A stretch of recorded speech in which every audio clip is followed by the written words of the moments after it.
I have a question on. I have a problem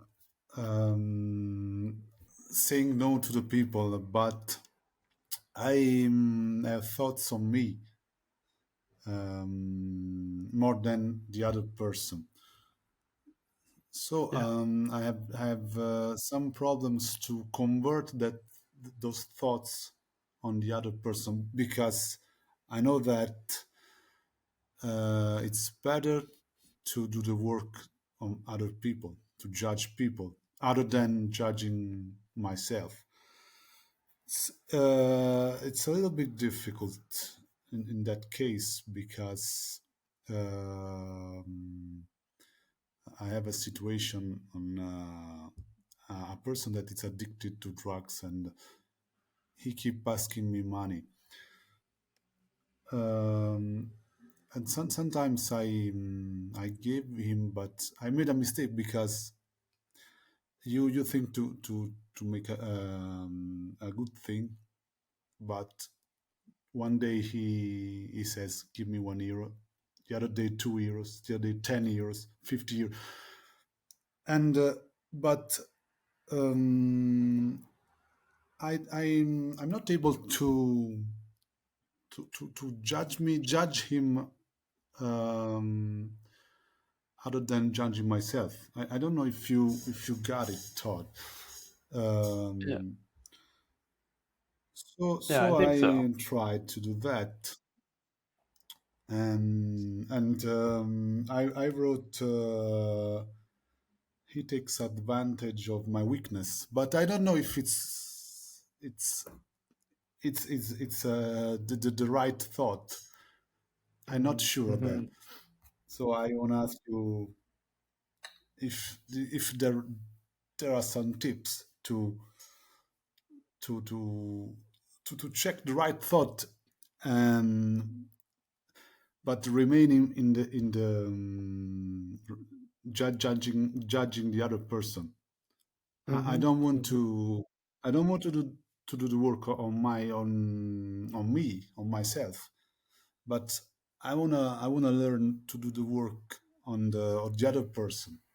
But in this Okay. case, I think that it's a matter of anxiety, and I found that the work is very useful for anger because when you're angry, you judge the other person, obviously. But when you're anxious, you judge yourself other than the other person, and you risk not to solve the anxiety problems.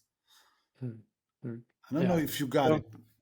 I think I got it. Sometimes Yeah, it's difficult to explain in English, but it's a good question. Yeah, I like it. Good question. So a couple things. I think the first thing is that there are a lot of advantages to doing the work on another person because you end up seeing yourself in the mirror, you see things about yourself you don't expect. There's a lot of advantages that come from that. Um, but I don't rule out doing the work on myself sometimes. I don't do it all the time, but I do it sometimes. And sometimes that's just the thought that is there is a self-judgment thought or something about myself. And I still do that work. Like I trust that my stress will show me what I need to work, and I don't worry too much about it. If you're new to the work, it can be more challenging because there's very few turnarounds, usually one turnaround, and there's sometimes less distance because you're judging yourself and all of that. So there are, again, a lot of advantages to judging the other person, but you don't have to completely avoid it, right? It's not 100% avoid. Just trust yourself, and then sometimes it might be you're judging yourself. But to get to your question, which is how, if you want to do it, judging another person, in this case, another person is there, right? That person is asking money, and and how do I get to the anxiety of my anxiety while focused on the other person? Seems like impossible. But it is possible when you think about what it is you're wanting from that person, what it is, how you want them to change, like what you're wanting or needing from that person. So maybe it can be something like, I I want him to think I'm a nice guy, or I want him to like me, or I want, could be anything. Uh, and here now I have a statement is I want him to like me. It's focused on the other person, so I am judging him, but it's about me also. It's about my wanting. What am I wanting from him? And that can give you a little bit of the best of both worlds. So this is a key thing to look for. If you're looking for a way to look for those thoughts, ask yourself, what am I wanting? What am I needing? Those kind of, that phrasing, I want him to, is a great way to catch those kinds of thoughts. Or, yeah, like anxiety is fear, right? So I'm afraid of something. So what am I afraid of? Well, I'm afraid of something. What I I don't want him to do something, or it might be if he does this, then I will. Yeah, if he does this, if I do this, if I don't give him money, he will not like me, or something like that. Like that could be an interesting one. So the key is let your pay attention to your emotion and then see what thoughts are connected there, and don't worry if it fits exactly the judge your neighbor worksheet. Sometimes it will, sometimes it won't, but you can trust your own emotion to give you ideas of what to work. And then you try one, maybe that's not quite it. Like you start, he takes advantage of my weakness, okay, and you find something, and it's okay. You might do the work on it, but it's not 100%. Then you look again, okay, what is it? What is really bothering me? And then keep going like that. So I don't know. Those are a few thoughts. What do you hear when you're thinking about this?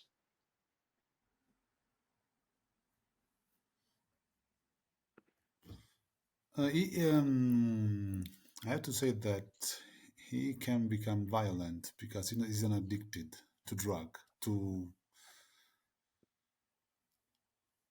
um,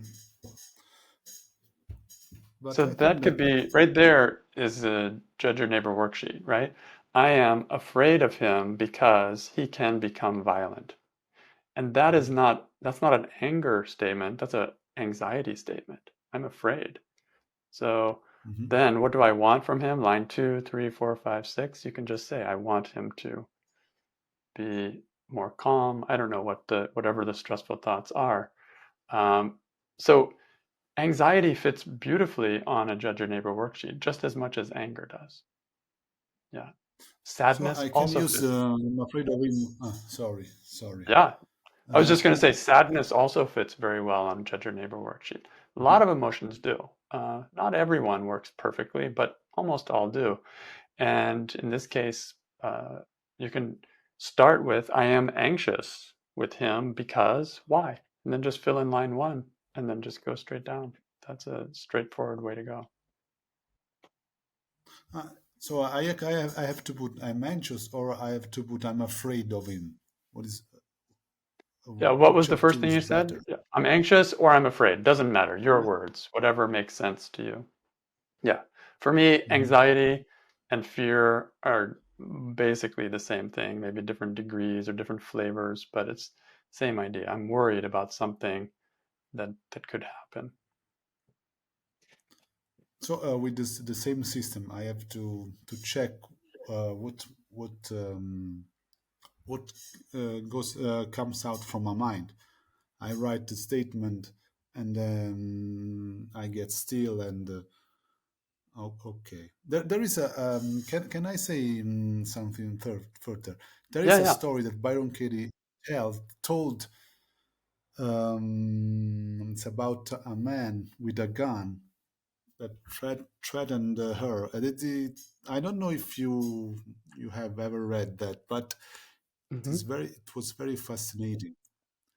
The story of Yeah, I Byron Katie. remember It's that. if you don't have a fear, you don't have anxiety. And no, Exactly. I'm very inspired from that story of Byron Katie. That's very it was very useful. Yeah, it is. I remember that story. Someone puts a gun up to her, and I don't remember the details, but she basically didn't have fear. She's just open. Okay. And then in that relaxed state, she still dealt with the situation, but um, she wasn't believing her thoughts of, oh my God, I'm going to die. Oh my God, this is terrible. Oh my God, oh my God, oh my God. Yeah, That's the anxiety, right? So when you question those anxious thoughts, like he can become violent and all those things, I want him, whatever, to be I don't know what your stressful thoughts are, but when you question any thoughts connected to the anxiety, my experience is anxiety becomes less. And then, um, is it possible yeah. to reach the Katie state of mind in that situation? I don't know. I Because know, I'd like to. yeah, I think we all would. Yes. I don't know. I only know my own experience, which is that it seems to approach in that direction. It seems to get more and more little by little, but I'm not there yet. So I'll tell you if I arrive there. Yeah. I think that my situation is like the rattlesnake stuff that you wrote on your website. That I think that in the end, this person, if I say, hey, I called the police, if you keep threatening me, he will stop. But I'm not pretty sure of that, so I'm afraid because there is a Yeah, possibility that he can become violent and hurt me. exactly. Yeah. So the work deals with the the fear. The fear is my thinking, making it even more scary than it is. Like it exaggerates the situation in my mind, and then I feel more and more fear. That's what fear does. And that's a good thing when you're dealing with a rattlesnake or maybe sometimes different violent situation. But is it absolutely necessary? In the case of Byron Katie, we see no, it's not. In fact, when I'm less anxious, I actually think clearer, and I actually sometimes take more effective action as well. So, yeah, doing the work can be amazing for just changing the experience under stress.